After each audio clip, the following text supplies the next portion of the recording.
You know what? I am better than ChatGPT in this one area. No way. I know. I Ah. mean, maybe recipes it's better, but in terms of how is a franchisee exit going to play, that is what I do constantly.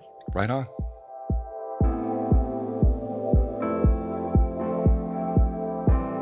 Caroline, I know you've had a lot of experience with this. What's your perspective on, what do you tell someone who wants to get out of a franchise agreement?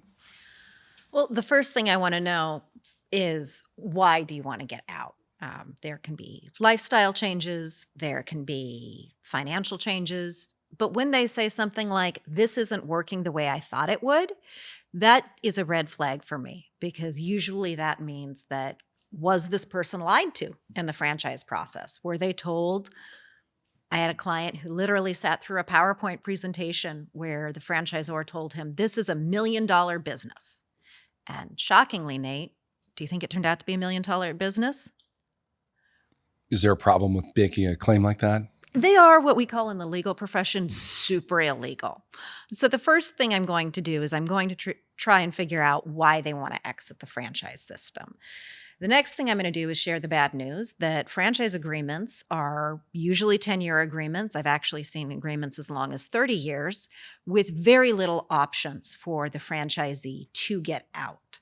So what that means is we have to identify why they want to get out, and we have to figure out a game plan. And it is the sort of thing that you absolutely need an attorney to help you figure out. Well, it's got to be tough. I mean, they spent money to get in and now money to get out.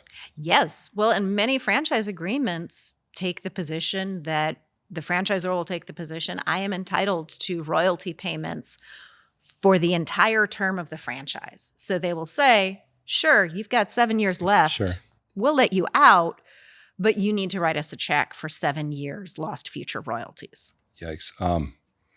Well, on the front end, if you talk to somebody,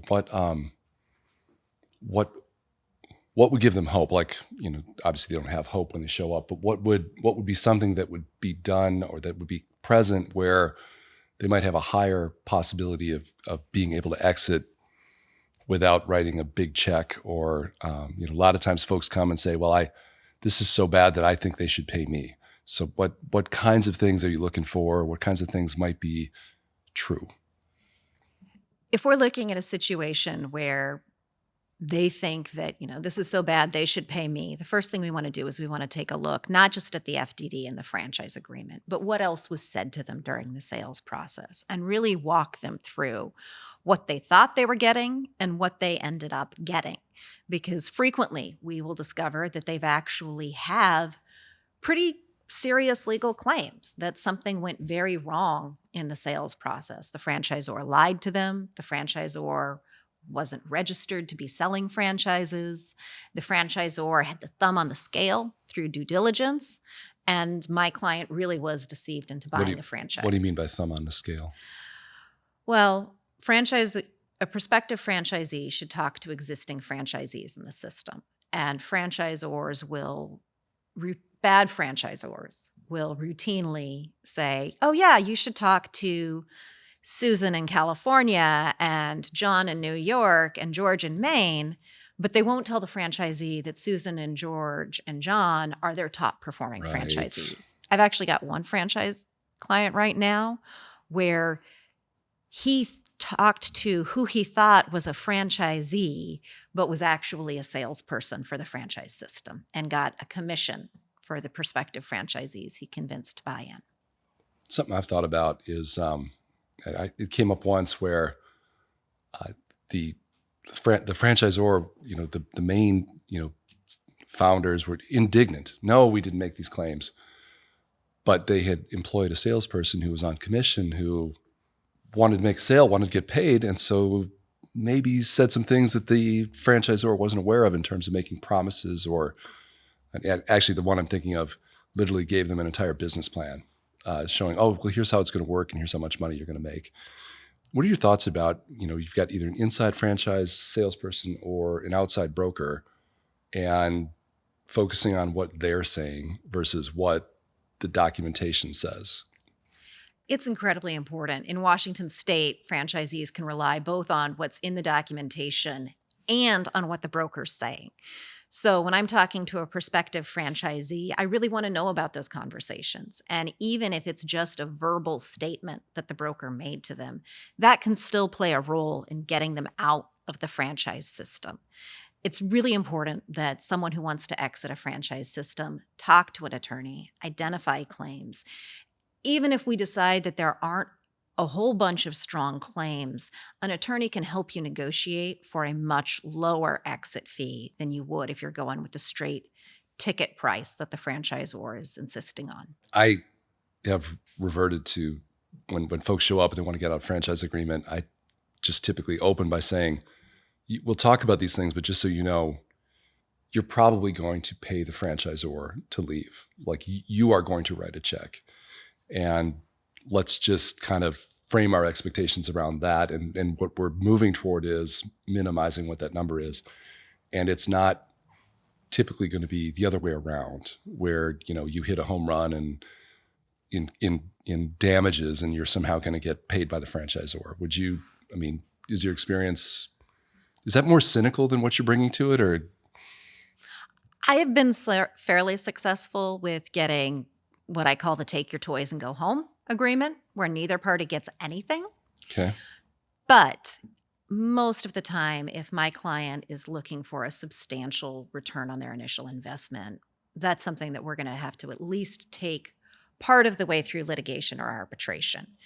But even if we are in a situation where the franchisee pays 25% of what the initial offer was, that's still a huge financial advantage and some big money savings. I worked with a guy who wanted out of a franchise system because it was failing. He was putting $10,000 a month into the franchise, which is usually not Ouch. the way you want to run a business.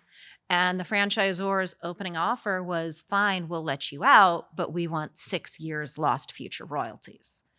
And there was a fair bit of back and forth with the attorney on the other side. We did a one-day mediation, and my client got out for less than 2 years, lost future royalties.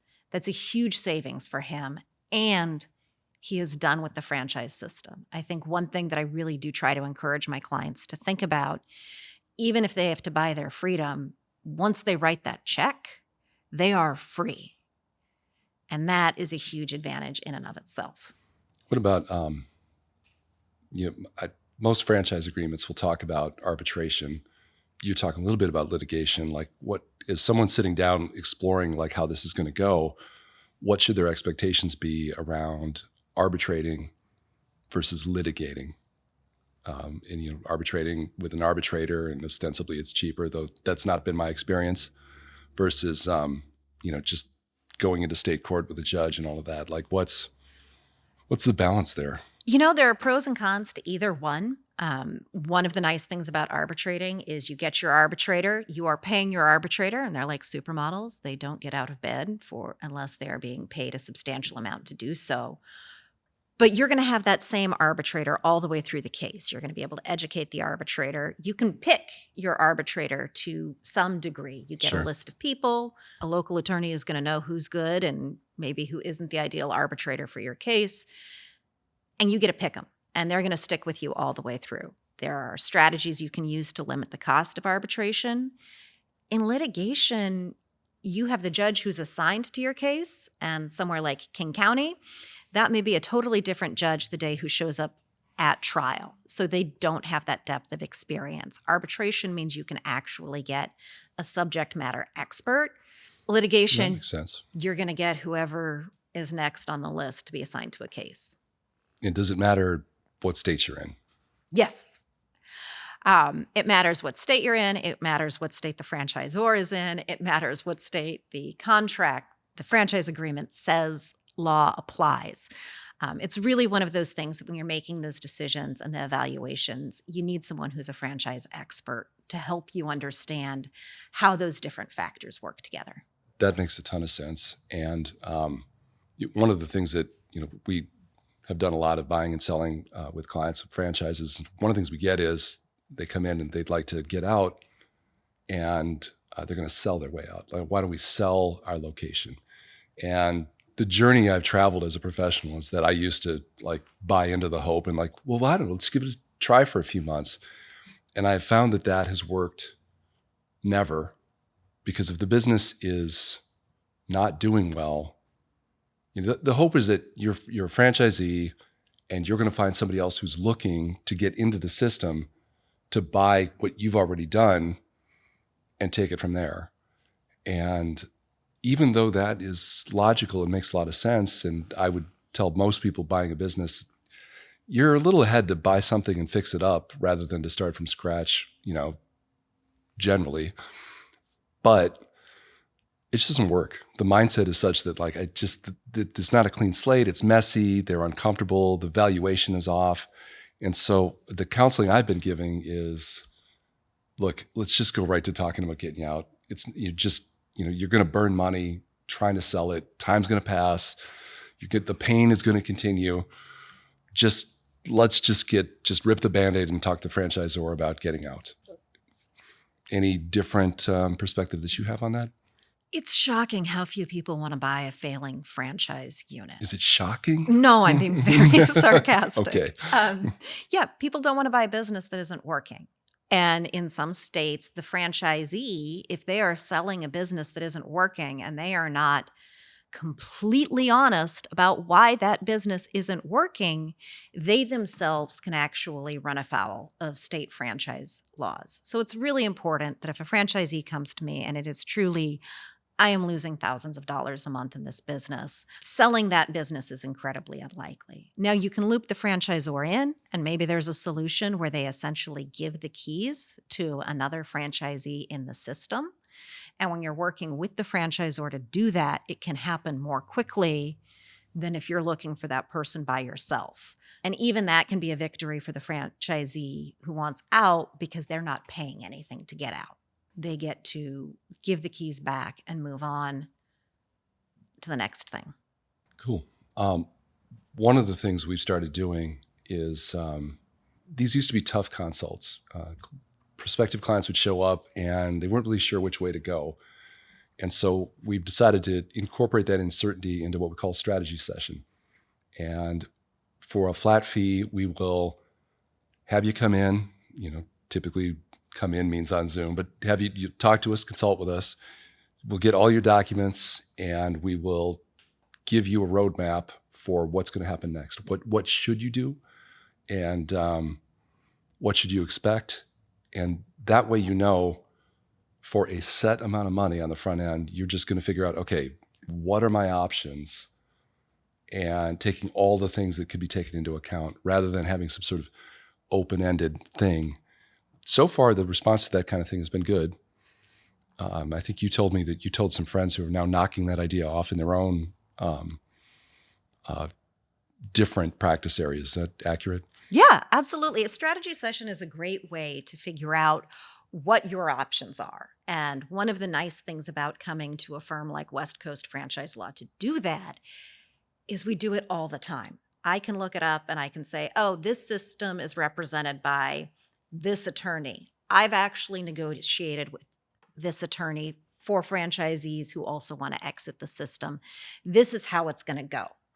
And that is really key information to the prospective franchisee because they know that they want to get out. And when they walk away from that strategy session, it isn't maybe you have a case, you got to give me a retainer and we're going to figure it out. It is, this is where you stand. These are your options. This is how I think it's going to play out. And I can usually estimate within a pretty good range what it's going to cost you depending on which option you pursue. Are you saying that you have internal experiential information that I can't get if I put this all into ChatGPT? You know what? I am better than ChatGPT in this one area. No way. I know. I mean, maybe recipes it's better, but in terms of how is a franchisee exit going to play, that is what I do constantly. Right on.